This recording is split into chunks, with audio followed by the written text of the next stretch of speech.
All right, it's 7:13 right now, and a brand new report is out, and it has grim findings when it comes to the funding of our country's public health systems. Researchers found challenges which they say left America vulnerable to a health crisis like the COVID-19 pandemic. Well, joining us live this morning to break down their new report is Rhea Farberman, Director of Communications at Trust for America's Health. Good morning, Rhea. Good morning. Yeah, thanks for joining us. So Thank first, you. what are the key findings and the recommendations based from this report? Well, this is an annual report. It's a snapshot of the trends in public health funding, both at the federal and state level. And we have found a chronic pattern of underfunding of public health and emergency preparedness programs. And unfortunately, this is no longer an academic issue. We are living with the ramifications of really a hollowed out public health infrastructure. And these COVID-19 crisis has shined a spotlight on many of those problems. Yeah, and how has that underfunding led to challenges in our nation's response to COVID-19? Well, we've all heard in the news some of the problems, testing, lack of access to testing, lack of access to the necessary supplies, such as the personal protective equipment for frontline workers, for hospital workers, for EMTs, et cetera.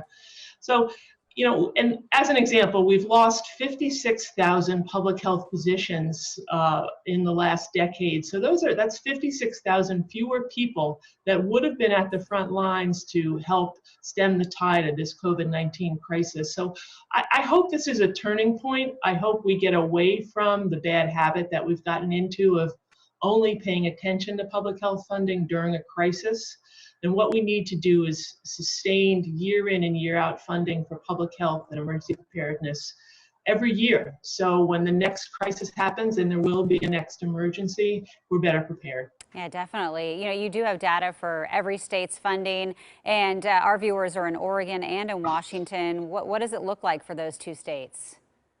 Well, Oregon's funding is up nicely, almost 27% for the year. Now, that may be some program to program transfers, but it's good to see that kind of a healthy increase. Washington State's is pretty much level between FY fiscal year 18 and fiscal year 2019. But what's important to remember is that the federal government is the primary source of funding for public health programs. So it's federal funding that funnels down to the states.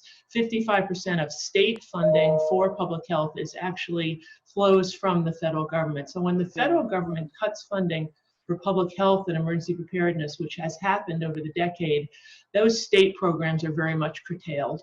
Yeah, definitely. So what can be done to fix this underfunding problem that we're seeing really across the country? Well, there's two programs that especially need to be funded. One is a hospital preparedness program, and one is an emergency preparedness program. Those are two federal programs funneled through the CDC that have been cut back tremendously over the last decade. Both are down almost by half in terms of their allocations. So those need robust new funding. And by the way, the emergency funding that has been passed by Congress in the last month to deal with the crisis, obviously they're very important to dealing with the immediate need, but they don't deal with the long-term systemic underfunding of the public health infrastructure. And that's something that we need to really invest in beyond this one-time crisis interventions. All right. Well, Rhea, thank you so much for joining us and talking about this very important topic and this, among the crisis that we're facing right now. Rhea Farberman with Trust for America's Health. Thank you.